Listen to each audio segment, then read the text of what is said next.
App ಕಿ ಅದಾಲತ್ನಲ್ಲಿ pop ಹಾಗೂ rap star ಬಾದ್ಶಾ ಅವರ ಮೇಲೆ ಇರೋ ಆರೋಪ ಅಂದ್ರೆ ಇವ್ರು ಎಲ್ಲರಿಗಿಂತ ಜಾಸ್ತಿ ಕನ್ಫ್ಯೂಸ್ಡ್ ಅಂತ. ಬಾದ್ಶಾ ಅಸ್ಲಿ ಹೆಸರು ಆದಿತ್ಯ ಪ್ರತೀಕ್ ಸಿಂಗ್ ಸಿಸೋಡಿಯಾ. ಹೌದು. ಮನೆಯವ್ರು ಕರೆಯೋದು ಬಿಟ್ಟು. ಹೌದು ಸರ್. ರ್ಯಾಪರ್ ಹೆಸರು ಕೂಲ್ ಈಕ್ವಲ್. ಹೌದು ಸರ್. ಮತ್ತೆ ಪಬ್ಲಿಕ್ಕಿಗೆ ಬಾದ್ಶಾ. ಹೌದು ಸರ್. ಇಷ್ಟೊಂದು ಕನ್ಫ್ಯೂಷನ್ ಯಾಕೆ ಸರ್ ಹೆಸರಲ್ಲಿ? ಸರ್, ಆದಿತ್ಯ ಹೆಸರು ಅಮ್ಮನಿಗಿಷ್ಟ ಇತ್ತು, ಪ್ರತೀಕ್ ಅಪ್ಪನಿಗಿಷ್ಟ ಇತ್ತು.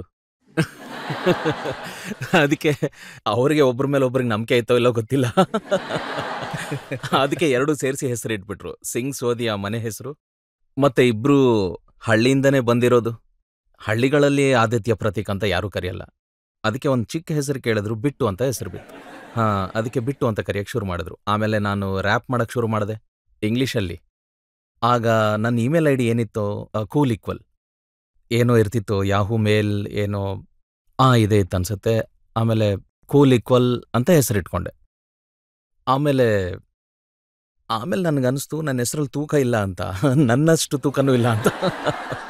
ಆಮೇಲೆ ಬಾದ್ಶಾ ಆಯಿತು ಸರ್. ಬರೀ ಹೆಸರಲ್ಲಿ ಮಾತ್ರ ಅಲ್ಲ, ಕೆಲಸದಲ್ಲೂ. ಹೌದು. ಈಗ ನಾನು ನಿಮ್ಗೋಸ್ಕರ ಒಂದು ರ್ಯಾಪ್ ಬರ್ತಿದ್ದೀನಿ.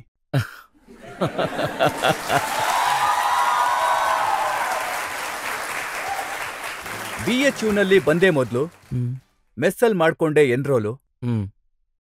ಅಲ್ಲಿಂದ ಓಡ್ತಾ ಸ್ಟೀಫನ್ಗೆ ಬಂದೆ. ಆದಷ್ಟು ಬೇಗ ಅದನ್ನು ಬಿಟ್ಟೆ, ಮಾಡ್ಬಿಟ್ಟೆ ಎಲ್ರನ್ನೂ ಕನ್ಫ್ಯೂಸ್. ಪಾಪ ಮಾಡಿದ್ರು ನನ್ನ ಇಂಜಿನಿಯರ್, ಕೆಲ್ಸ ಮಾಡ್ತು ನನ್ನ ಗೇಟ್ ಕೀಪರ್. ಹೌದು. ಆದ್ರೆ ನಾನಾಗ್ಬೇಕಿತ್ತು ಪಾಪ್ಯುಲರ್, ಅದಕ್ಕೆ ಅದೇ ನಾನು ರ್ಯಾಪ್. ಹೌದು.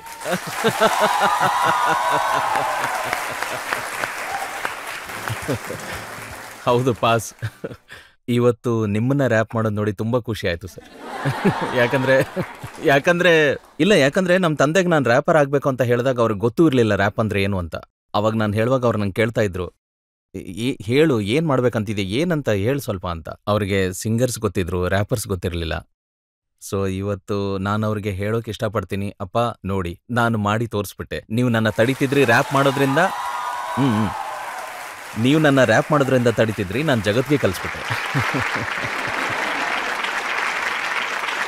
ಆದ್ರೆ ರ್ಯಾಪರ್ ಆಗೋ ಹಾದಿಲಿ ಆಲೂ ಟಿಕ್ಕಿ ಜಾಸ್ತಿ ತಿಂದ್ರ ಇಲ್ಲ ಪಪ್ಪ ಕೈಯಲ್ಲಿ ಒದೆ ಜಾಸ್ತಿ ತಿಂದ್ರ? ಎರಡು.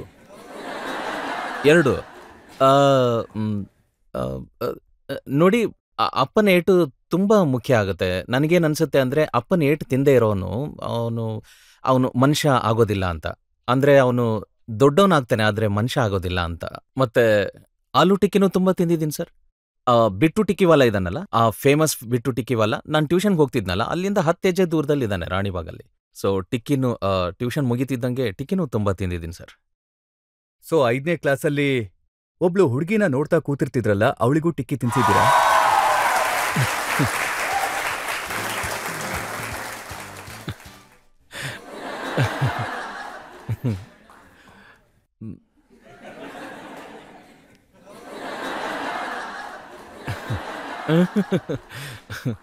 ಇಲ್ಲ, ಬರೀ ನೋಡ್ತಿದ್ದೆ ಸರ್ ನಾನು. ಏನೂ ಇಲ್ಲ. 5ನೇ ಕ್ಲಾಸಿಂದ 8ನೇ ಕ್ಲಾಸ್ವರೆಗೂ ನನ್ನ ಬೆಂಚ್ ಪಾರ್ಟ್ನರ್ ಇದ್ಲು. ಸೊ ಈಗ ಅವಳು ಒಬ್ಬ ದೊಡ್ಡ ಡಾಕ್ಟ್ರು, ಬಟ್ ನನ್ನ ಬೆಂಚ್ ಪಾರ್ಟ್ನರ್ ಆಗಿರ್ತಿದ್ಲು. ಮತ್ತು ಅವಳು ನನ್ನ ಹತ್ರ ಮಾತಾಡ್ತಿರುವಾಗ ನಾನು ಅವಳನ್ನ ನೋಡ್ತಾನೆ ಇರಲಿಲ್ಲ. ಸೊ ನಾನು ನೋಡೇ ಇಲ್ಲ. 8ನೇ ಕ್ಲಾಸಲ್ಲಿ ರಾಖಿ ಹಬ್ಬ ಇದ್ದಾಗ ರಾಖಿ ಕಟ್ಬಿಟ್ಲು. ಅಂದ್ರೆ ಒಂದು ಸಂಬಂಧ ಮಾಡ್ಕೊಂಡೇ ಬಿಟ್ಲು. ಸೊ ಈ ಐಡಿಯಾಸ್ ಏನಿದೆ, ಲಡ್ಕಿ ಬ್ಯೂಟಿಫುಲ್, ಇದು ಅಲ್ಲಿಂದನೇ ಶುರುವಾಗಿದ್ದು ಅಂತ ಸರ್? ಇದು ನನ್ನ ಐಡಿಯಾ ಅಲ್ಲ ಆ್ಯಕ್ಚುಲಿ. ನಾನು ವಿಕಾಸ್ಪುರಿಯಲ್ಲಿ ಕೂತಿದ್ದೆ, ಮತ್ತು ನಾವು ಮೋಮೋಸ್ ಅದು ಇದು ತಿಂತಾ ಇದ್ವಿ. ಮತ್ತು ನನ್ನೊಬ್ಬ ಫ್ರೆಂಡ್ ಇದ್ದ, ಅವನು ಚಿಲ್ ಅನ್ನೋ ವರ್ಡ್ ತುಂಬ ಬಳಸ್ತಾನೆ. ಸೊ ಅದು ಅಲ್ಲಿಂದ ಸ್ಟಾರ್ಟ್ ಆಯಿತು. ಮತ್ತೆ ಅಭಿ ತೋ ಪಾರ್ಟಿ ಶುರು ಹುಯಿ ಹೇ, ಇದು ನನ್ನ ಐಡಿಯಾ ಸರ್. ಇದು ನನ್ನ ಐಡಿಯಾ.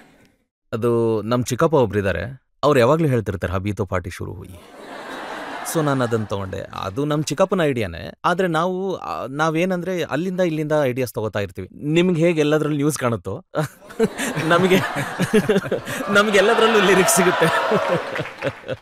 ಆದ್ರೆ ಮೊದಲನೇ ಸಲ ನೀವೊಂದು ಹಾಡನ್ನ ತಗೊಂಡು ಮುಂಬೈಗೆ ಹೌದು ಹೋದಾಗ ಸರ್. ಆ ಪ್ರೊಡ್ಯೂಸರ್ ಮಾಯ ಆಗೋದು ಕಳೆದೋಗ್ಬಿಟ್ಟಿದೆ ಸರ್. ಏನು ಹೇಳಿ ಸರ್. ಅಂದರೆ ಸರ್, ನಾವು ಮುಂಬೈ ಬಗ್ಗೆ ಏನು ಕೇಳಿದ್ವಿ ಅಂದರೆ ಅಲ್ಲಿ ಜನ ಸರಿ ಇರಲ್ಲ ಅಂತ. ಆದ್ರೆ ನಮಗೇನು ಗೊತ್ತಿತ್ತು, ನಮಗೂ ಕೆಟ್ಟ ಜನನೇ ಸಿಗ್ತಾರೆ ಅಂತ. ಸೊ ಒಬ್ರು ಪ್ರೊಡ್ಯೂಸರ್ ಇದ್ರು, ತುಂಬ ದೊಡ್ಡ ಪ್ರೊಡ್ಯೂಸರು. ಅವರು ನಮ್ಮನ್ನ ದಿಲ್ಲಿಗೆ ಕರೆದ್ರು ಮೊದಲು, ತುಂಬ ದೊಡ್ಡ ಮನೆಗೆ. ಅಂದರೆ ಎಂಥ ಮನೆ ಅಂದರೆ ಅದು ಗೂಗಲ್ ಮ್ಯಾಪ್ ಬೇಕು ಅಂತ ಮನೆ. ಸೊ ಕರ್ಸ್ಕೊಂಡ್ರು, ಕೂರಿಸಿದ್ರು, ಉಪಚಾರ ಮಾಡಿದ್ರು. ಅಂದರು, ನಾನು ನಿಮ್ಮ ಬಗ್ಗೆ ತುಂಬ ಕೇಳಿದ್ದೀನಿ ಅಂದರು. ನಾನಂದೆ ನನಗಿನ್ನೂ ಅಷ್ಟು ಹೆಸರಿಲ್ಲ ಅಂತ. ಅವರು ನಿನ್ನ ಹತ್ರ ಸಾಂಗ್ ಆಡಿಸ್ಬೇಕು ಅಂದರು. ನಾನಂದೆ ಆಯಿತು, ನಾನು ಇಷ್ಟು ದುಡ್ಡು ತೊಗೋತೀನಿ ಅಂತ. ಸೊ ಅವರು ಅಡ್ವಾನ್ಸ್ ಕೊಟ್ಟರು, ಅದೆಷ್ಟೋ ಸಾವಿರ ಇತ್ತು. ನಾನು ಸರಿ ಅಂದೆ. ಅವರಂದರು ಮುಂಬೈಗೆ ಬಂದುಬಿಡಿ ಒಂದು ವಾರ ಅಂತ. ಸೊ ನಾನು ಆ ಅಡ್ವಾನ್ಸ್ ಏನು ಬಂದಿತ್ತು ಅದೇ ದುಡ್ಡಿಂದ ಫ್ಲೈಟ್ ಟಿಕೆಟ್ ಮಾಡಿದೆ, ಮುಂಬೈಗೆ ಹೋದೆ. ಆ್ಯಂಡ್ ಸ್ವಲ್ಪ ಲೆವೆಲ್ ಇರಲಿ ಅಂತ ಬಿಸ್ನೆಸ್ ಕ್ಲಾಸ್ ತೊಗೊಂಡೆ. ಈಗಂತೂ ಸ್ಟಾರ್ ಆಗಿಬಿಡ್ತೀವಲ್ಲ ಅಂತ ಮುಂಬೈಗೆ ಹೋದೆ. ಫೋನ್ ಮಾಡ್ತೀನಿ, ಫೋನೇ ಎತ್ತಲ್ಲ. ಮತ್ತು 5 ಸ್ಟಾರ್ ಹೋಟೆಲಲ್ಲೇ ಹೇಳ್ಕೊಂಡಿದ್ದೆ. ಸೊ ನಾನು ಅಂದ್ಕೊಂಡೆ ಹೋಟೆಲಲ್ಲಾದರೂ ಉಳ್ಕೊಂಡೋಗೋಣ ಆರಾಮಾಗಿ ಅಂತ. ಆಮೇಲೆ ಮಾಯ ಆಗಿಬಿಟ್ರು. ಆಮೇಲೆ ಈಗ ಶಿಲ್ಪಾ ಮ್ಯಾಮ್ ಅವ್ರದ್ದು ಇತ್ತೀಚೆಗೆ ಒಂದು ಪಾರ್ಟಿ ಇತ್ತು. ಅವ್ರು ಅಲ್ಲಿ ಸಿಕ್ಕರು ನನಗೆ ನೆನಪೇ ಇಲ್ಲ ಅವ್ರು ಯಾರು ಅಂತ. ಅವರು ಬಂದು ಹಾಯ್ ಬ್ರದರ್ ಹೇಗಿದ್ದೀರಾ ಅದು ಇದು ಅಂತ. ನನಗಂತೂ ನೆನಪಿಲ್ಲ ಅಂದೆ. ಬಟ್ ನನ್ನ ಮೆಮರಿ ಚೆನ್ನಾಗಿದೆ, ನಾನು ಮುಖ ನೆನ್ಪಿಟ್ಕೊಂಡ್ಬಿಡ್ತೀನಿ, ಹೆಸರು ನೆನಪಿರಲಿಲ್ಲ ಅಂದರು. ಮತ್ತು ಅವಾಗ ಅವ್ರು ಅಂತಾರೆ, ನಿಮಗೆ ನೆನಪಿಲ್ವಾ ನೀವು ದಿಲ್ಲಿಗೆ ಬಂದಿದ್ರಿ ನಮ್ಮನೆ ಅಂತ. ನಾನಂದೆ ಇಲ್ಲ ಅಂತ. ಅವರು ಹೇಳ್ತಾರೆ, ಇಲ್ಲ ನಾವು ಒಂದು ಸಾಂಗ್ ಮಾಡಿಸಿದ್ವಿ ನಮ್ಮ ಸಿನಿಮಾಗೆ ನಿಮ್ಮ ಹತ್ರ, ಅಲ್ಲಿ ಶಾಸ್ತ್ರಿ ಪಾರ್ಕ್ ಹತ್ರ ಯಾವುದೋ ದೊಡ್ಡ ಜಾಗ ಕರೆಸಿದ್ವಿ ಅಂತ. ನಾನಂದೆ, ಅವಾಗಂದೆ ನೀನಾ ಅಂತ. ಅವಾಗ ಅಂತಾನೆ ಹಾಂ ನಾನೇ ಅಂತ. ನಾನಂದೆ, ನಿನ್ನ ಸಿನಿಮಾಗೆ ನಾನು ಯಾವ ಸಾಂಗ್ ಮಾಡಿದ್ದೆ ಗೊತ್ತಾ ಅಂದೆ. ಇಲ್ಲ ಅಂದ. ನಾನು ಹೇಳಿದೆ, ಅಭಿ ತೋ ಪಾರ್ಟಿ ಶುರು ಹುಯಿಯೇ. ಆ ಸಾಂಗ್ ಅವನಿಗೆ ಮಾಡಿದ್ದು ನಾನು.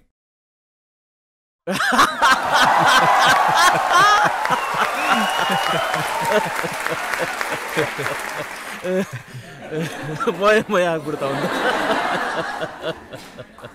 ಜನ ಅನ್ಕೊಂಡಿದ್ದಾರೆ ಬಾದ್ಶಾ ಅಂತೂ ದೊಡ್ಡ ಮನೆಯಲ್ಲಿ ಹುಟ್ಟಿದ್ರು, ಬಾದ್ಶಾ ಅಂತೂ ತಮ್ಮ ಜೀವನದ ಆರಂಭನೇ ಸಿಲ್ವರ್ ಸ್ಪೂನ್ ಜೊತೆ ಮಾಡಿದ್ರು ಅಂತ.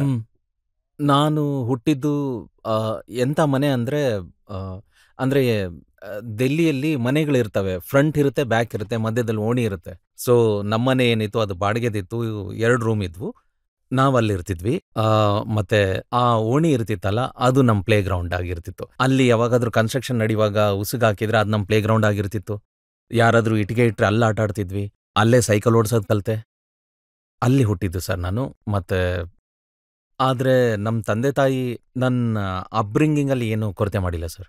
ಮತ್ತು ಅವರು ಕೆಪಾಸಿಟಿಗೆ ಮೀರಿನೇ ಮಾಡಿದ್ದಾರೆ, ಏನೇ ಮಾಡಿರಲಿ. ನನಗಿನ್ನೂ ನೆನಪಿದೆ, ಒಂದು ದೊಡ್ಡ ಕಂಪ್ನಿ ಟೈಮೆಕ್ಸ್ ಗಡಿಯಾರ ಬರ್ತಿದ್ವು, ತುಂಬ ಕಾಸ್ಟ್ಲಿ ಇರ್ತಿದ್ವು ಅವಾಗ. ಸೊ ನ್ಯೂಸ್ ಪೇಪರಲ್ಲಿ ಆ್ಯಡ್ ಬಂದಿತ್ತು. ಸೊ ನಾನು ಆ ಆ್ಯಡ್ ಕಟ್ ಮಾಡಿ ಅಪ್ಪನ ಬ್ರೀಫ್ ಕೇಸಲ್ಲಿ ಇಟ್ಟೆ. ಅವ್ರು ಆಫೀಸ್ಗೆ ಹೋಗೋ ಟೈಮ್ನಲ್ಲಿ ಅವ್ರು ಸ್ಕೂಟ್ರ್ ಮೇಲೆ ಹೋಗ್ತಿದ್ರು. ಸೊ ನನಗೆ ನೆನಪಿದೆ, ನಾನು ಸಂಜೆ ಆಟ ಆಡ್ತಿದ್ದೆ, ಅವರು ಆ ವಾಚ್ ತಂದು ನನಗೆ ಕೊಟ್ಟರು. ಅದು ವಾಚ್ ತುಂಬ ಕಾಸ್ಟ್ಲಿ ಸರ್. ಈಗ ನೀವೇನು ಹಾಡು ಹೇಳ್ತೀರಾ, ರ್ಯಾಪ್ ಹಾಡ್ತೀರಾ, ಸಿಂಗಿಂಗ್ ಮಾಡ್ತೀರಾ, ಅದು ಮಮ್ಮಿ ಪಾಪಾಗೆ ಇಷ್ಟ ಆಗುತ್ತಾ? ಹಾಂ, ಅದು ಅಮ್ಮ ಅಂತೂ ಒಳ್ಳೆ ಕ್ರಿಟಿಕ್ಸ್ ಕೊಡ್ತಾರೆ. ಅಂದರೆ ಈ ಸಾಂಗ್ ಓಡುತ್ತೆ ನಿಂದು, ಈ ಸಾಂಗ್ ನೀನು ಮಾಡಬಾರ್ದಾಗಿತ್ತು ಅಂತ. ಅಂದರೆ ಒಂದು ಸಾಂಗ್ ಇತ್ತು, ತುಂಬ ವಿವಾದ ಆಗಿತ್ತು, ಪೋಲರೈಸ್ಡ್ ಒಪಿನಿಯನ್ಸ್ ಇತ್ತು ಅದ್ರ ಬಗ್ಗೆ. ನಮ್ಮ ಮನೆಯಲ್ಲಿ ಅಮ್ಮ ಹೇಳ್ತಿದ್ರು ಚೆನ್ನಾಗಿದೆ ಅಂತ, ಅಪ್ಪ ಹೇಳ್ತಿದ್ರು ಈ ಥರ ಮಾಡಬಾರ್ದು ಅಂತ. ಸೊ ಈ ಥರ ಇದೆ. ಆದರೆ ಮನೆಯಲ್ಲಿ ತುಂಬ ಕೆಲಸದ್ದು ಮಾತಾಡಲ್ಲ. ಮತ್ತೇನು ಮಾತಾಡ್ತೀರಾ? ಬೈತಾರವರು. ಅಂದರೆ ಮಲಗಲ್ಲ ಟೈಮ್ಗೆ, ಊಟ ಮಾಡಲ್ಲ ಟೈಮ್ಗೆ, ತನ್ನ ಹೆಲ್ತ್ ನೋಡ್ಕೊಳ್ಳಲ್ಲ ಅಂತ. ಮತ್ತು ರಿಲೇಟಿವ್ಸು ತುಂಬ ಪಿನ್ ಇಡ್ತಾರೆ ಸರ್. ಬರೀ ಚಾಡಿ ಹೇಳ್ತಾರೆ. ಚಿಕ್ಕಮ್ಮ ಹೇಳಿದ್ರು, ಅತ್ತೆ ಹೇಳಿದ್ರು, ನನಗೂ ಮಜಾ ಬರುತ್ತೆ ಇದರಲ್ಲಿ. ಲಡ್ಕಿ ಬ್ಯೂಟಿಫುಲ್ ಅಂತ ಅಡಿಚಿಲ್ಲ ಆಗ್ಬಿಡ್ತೀನಿ. ಕೆಲವು ಸಲ ಅಂತೂ ಅನ್ಸುತ್ತೆ ನಿಮ್ಮ ಲೈಫಲ್ಲಿ ಎಷ್ಟು ಕನ್ಫ್ಯೂಷನ್ ಇದೆ ಅಂದ್ರೆ ತುಂಬಾ ತಪ್ಪು ನಿರ್ಧಾರ ತಗೋತೀರಾ. ನೀವೊಂದು ಟಿವಿ ಚಾನಲ್ ಮಾಡಿದ್ರಿ, MTVನೇ ಬೀಟ್ ಮಾಡ್ತೀನಿ ಅಂತ. ಬಂದಿತ್ತು ಒಂದ್ಸಲ ನನ್ನ ಮೈಂಡಲ್ಲಿ, ನಾನು ಒಂದು ಚಾನಲ್ ಮಾಡ್ತೀನಿ ಅಂತ, ಮತ್ತೆ MTVನ ಓಡಿಸ್ಬಿಡ್ತೀನಿ ಅಂತ. ಅದು 6 ತಿಂಗಳಲ್ಲಿ ಮುಚ್ಕೊಂಡೋಯ್ತು. 6 ತಿಂಗಳಲ್ಲಿ ಚಾನಲ್ ಮುಚ್ಕೊಂಡೋಯ್ತು. ಆಮೇಲೆ ನಿಮ್ಗೆ ಫಿಲ್ಮ್ ಮಾಡೋ ಹುಚ್ಚಿಡಿತು. ಹೌದು ಸರ್, ಮೊದಲನೇ ಸಿನಿಮಾ ಬೈ ಮಿಸ್ಟೇಕ್ ಆಗಿತ್ತು, ಅದು ಹಿಟ್ ಆಗ್ಬಿಡ್ತು. ನನಗನ್ನಿಸ್ತು ನನಗಿಂತ ದೊಡ್ಡ ಪ್ರೊಡ್ಯೂಸರೇ ಇಲ್ಲ ಅಂತ. ಸ್ಕ್ರಿಪ್ಟ್ ಜಡ್ಜ್ ಮಾಡೋಕ್ಕೆ ನನಗೆ ಬರುತ್ತೆ ಅಂದ್ಕೊಂಡೆ. 35 ಲಕ್ಷ ಗಳಿಸ್ತು 2ನೇ ಸಿನಿಮಾ ಅಷ್ಟೇ. ಬನ್ನಿ ಪಬ್ಲಿಕ್ನ ಕೇಳೋಣ, ಯಾರಾದ್ರೂ ಪ್ರಶ್ನೆ ಕೇಳೋದಕ್ಕೆ ಇಷ್ಟಪಡ್ತಾರಾ? ನೀವ್ ಅನ್ಕೊಂಡಿದ್ರೆ ಇದು ದಾವತ್ ಅಂತ, ಆದ್ರೆ ನಾನ್ ಹೇಳ್ತೀನಿ ಕೇಳಿ, ಇದು ರಜಜ್ಜಿ ಅದಾಲತ್. ಸ್ವಲ್ಪ ಹುಷಾರಾಗಿರಿ ಇಲ್ಲಿ, ಇಲ್ಲಾಂದ್ರೆ ಪ್ರಳಯ ಆಗತ್ತೆ. ಹೋಗ್ತಾ ಹೋಗ್ತಾ ಕಷ್ಟ ಇದೆ. ಹೋಗ್ತಾ ಹೋಗ್ತಾ ಕಷ್ಟ ಇದೆ. ಇದೇ ಮೊದಲನೇ ಸಲ ಆಪ್ಕಿ ಅದಾಲತ್ನಲ್ಲಿ ನಾನು ನೋಡ್ತಾ ಇರೋದು ಪ್ರಶ್ನೆಗಳನ್ನು ರ್ಯಾಪರ್ ತರ ಕೇಳ್ತಿದ್ದಾರೆ. ಆನ್ಸರ್ ಅದೇ ಥರ ಎಕ್ಸ್ಪೆಕ್ಟ್ ಮಾಡಬೇಡಿ. ನೀವು ಶಾರುಖ್ ಖಾನ್ ಮೂವಿಯಿಂದ ನಿಮ್ ಹೆಸರನ್ನ ಬಾದ್ಶಾ ಅಂತ ಇಟ್ಕೊಂಡ್ರಿ. ಹೌದು. ಆದ್ರೆ ಶಾರುಖ್ ಖಾನ್ ನಿಮ್ಗೋಸ್ಕರ ಏನ್ ಮಾಡಿದ್ರು? ನನ್ಗನ್ಸಲ್ಲ ಶಾರುಖ್ ಖಾನ್ ಸರ್ ನನಗೋಸ್ಕರ ಏನಾದರೂ ಮಾಡಬೇಕು ಅಂತ. ಅವ್ರು ಈ ಭೂಮಿ ಮೇಲೆ ಇದ್ದಾರೆ, ಅಷ್ಟೇ ಸಾಕು.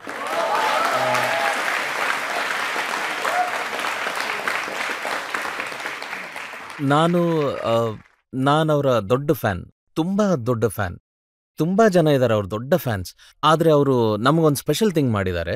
ಅವ್ರು ನನಗೊಂದು ಕೆಲಸ ಕೊಟ್ಟಿದ್ರು. ಅವ್ರಿಗೊಂದು ಟೀಮ್ ಇದೆ, ಅದಕ್ಕೋಸ್ಕರ ಒಂದು ಸಾಂಗ್ ಮಾಡಬೇಕಂತ ಹೇಳಿದರು. ನಾನು ಅವ್ರಿಗೆ ಸಾಂಗ್ ಮಾಡಿಕೊಟ್ಟೆ. ಮತ್ತು ಅವ್ರ ಮ್ಯಾನೇಜರ್ ಇದಾರಲ್ಲ ಪೂಜಾ ಮ್ಯಾಮ್ ಅಂತ, ಅವ್ರು ಕೇಳಿದ್ರು ದುಡ್ಡು ಎಷ್ಟಪ್ಪ ಅಂತ. ನಾನು ಮ್ಯಾಮ್ ಬೇಡ ಮೇಡಮ್, ಸಾರ್ಥಕ ಆಗೋಯ್ತು, ನನಗೆ ಆಪರ್ಚುನಿಟಿ ಸಿಕ್ತು ಸರ್ಗೆ ಸಾಂಗ್ ಮಾಡೋಕ್ಕೆ. ಅವರು ತಲೆ ಕೆಟ್ಟಿದೆ ಹೇಳು ಅಂದರು. ನಾನಂದೆ ನನಗೊಂದು ಪ್ಲೇ ಸ್ಟೇಷನ್ ಬೇಕು ಅಂತ. ಹೊಸ ಪ್ಲೇ ಸ್ಟೇಷನ್ ಬಂದಿತ್ತು, ಪ್ಲೇ ಸ್ಟೇಷನ್ 5. ಅವ್ರಂದ್ರು ಹಾಂ ಪಕ್ಕನಾ ಅಂತ. ನಾನಂದೆ ಹ್ಞೂ ಅಂತ. ಅದಿನ್ನೂ ಲಾಂಚ್ ಆಗಿಲ್ಲ ಅಂದರು. ಅವ್ರಂದ್ರು ಏನು ಅಂತ. ನಾನಂದೆ ಇನ್ನೂ ಇಂಡಿಯಾದಲ್ಲಿ ಲಾಂಚ್ ಆಗಿಲ್ಲ, ಆದರೂ ನನಗೆ ಬೇಕು, ಅದು ಎಲ್ಲಕ್ಕಿಂತ ಫಸ್ಟ್ ಬೇಕು ಅಂತ. ಸೊ ನನಗೊಂದು ಫೋನ್ ಬಂತು. ನನ್ನ ಹತ್ರ 1 ವಾರದಲ್ಲಿ ಸರ್ದು ಮೆಸೇಜ್ ಬಂತು ಫೋಟೋ ಜೊತೆ, ಪ್ಲೇ ಸ್ಟೇಷನ್ದು ನಿನ್ನ ಪ್ರಾಡಕ್ಟ್ ಮನೆಗೆ ಬಂದಿದೆ, ಎಲ್ಲಿ ಕಳಿಸ್ಲಿ ಅಂತ. ಸೊ ಎಲ್ಲಕ್ಕಿಂತ ಫಸ್ಟ್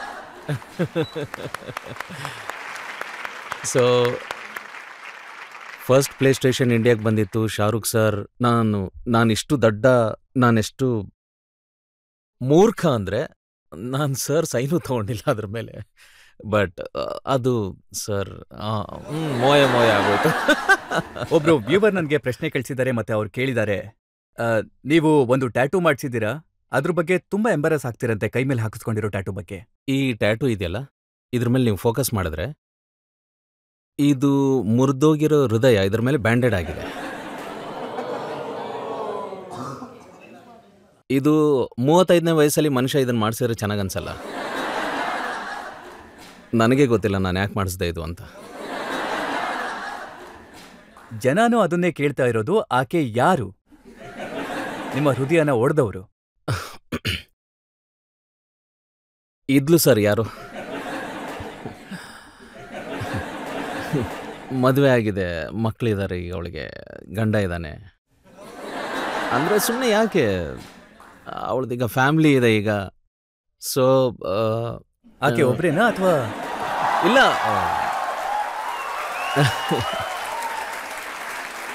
ಹೃದಯ ಹೊಡೆದವಳಂತೂ ಒಬ್ಳೇ ಇದ್ಲು, ಆದರೆ ಬೇರೆ ಇದ್ರು. ಅಂದರೆ ಸರ್ ಎಷ್ಟೋ ಸಲ ಆರ್ಟಿಸ್ಟ್ ಹೇಗಿರ್ತಾರೆ ಅಂತಂದರೆ ಬೇಕು ಅಂತಲೇ ತಮ್ಮ ಮನಸ್ಸನ್ನ ಮುರ್ಕೋತಾರೆ. ಅಂದರೆ ಬೇಕು ಅಂತಲೇ ಎಂಥ ಸಿಚುವೇಶನ್ ಕ್ರಿಯೇಟ್ ಮಾಡ್ಕೋತಾರೆ ಅಂದರೆ ಪರವಾಗಿಲ್ಲ ಅಂತ. ಅಂದರೆ ಏನೋ ಇದೆ ಸರ್, ಅದು ಏನೋ ಇದೆ. ಅಂದರೆ ವಿಚಿತ್ರ ಇರ್ತೀವಿ ಸರ್ ನಾವು. ಅಲ್ಲ, ಮನ್ಸಿಗೆ ನೋವು ಮಾಡ್ಕೊಳ್ಳೋದ್ರಿಂದ ಏನ್ ಪ್ರಯೋಜನ ಸರ್? ತುಂಬ ಲಾಭ ಇದೆ ಸರ್. ಹಿಟ್ ಸಾಂಗ್ಸೇ ಬರ್ತಾವೆ ಸರ್, ಒಳ್ಳೆ ಹಿಟ್ ಸಾಂಗ್. ಲವ್ ಫೇಲ್ಯೂರ್ ಇಂದ ಯಾವ್ಯಾವ ಹಾಡುಗಳು ಬಂತು? ಒಂದು ಸಾಂಗ್ ಇತ್ತು ಸರ್, ಸಾಂಗ್ ಬರ್ದಿದ್ದೆ. ಲೈಟ್ ಆಫ್ ಆಗಿದೆ, ಟಿ ವಿ ಆನ್ ಆಗಲ್ಲ, ನಾನು ನನ್ನ ರೂಮ್ನಲ್ಲಿ ಮಲಗಲ್ಲ, ನಾನು ಓಲ್ಡ್ ಸ್ಕೂಲ್ನವನು, ನಾನು ಮೂವ್ ಆನ್ ಆಗೋಕ್ಕಾಗಲ್ಲ. ಅಂದರೆ ಈ ಥರ ಏನು ಸರ್, ವಿಚಿತ್ರ ಸರ್. ನಾವು ಪ್ರೀತಿಯಿಂದ ಓಡೋಗ್ತೀವಿ, ಮತ್ತು ಪ್ರೀತಿ ಸಿಕ್ಕಾಗ ಪ್ರೀತಿಯಿಂದ ದೂರ ಓಡೋಗ್ತೀವಿ. ವಿಚಿತ್ರ ಸರ್. ಸೊ ಈ ವಿಚಿತ್ರ ಏನು ಅಂತ ಅರ್ಥ ಆಗಲ್ಲ ಸರ್ ನಮಗೆ.